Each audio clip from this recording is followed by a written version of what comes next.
Почитувани, се она што кажа господинот Макрадули на денешната пресконференција се груби невистини и манипулации. Очигледно е дека тој и СДСМ продолжуваат со валкана и ниска кампања. Немајте со што да се занимаваат, тие почнуваат да не напаѓаат и обвинуваат за се и се што. Не правејте разлика што има основа, а што не.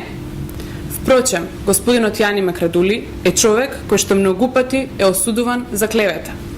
Тој е оној кој што секој пат кога треба да се излаже, го праќаат во име на СДСМ да излезе пред јавноста. Ова е човекот кој ниту оди на суд да се одбрани, ниту ги плаќа казните за клевета.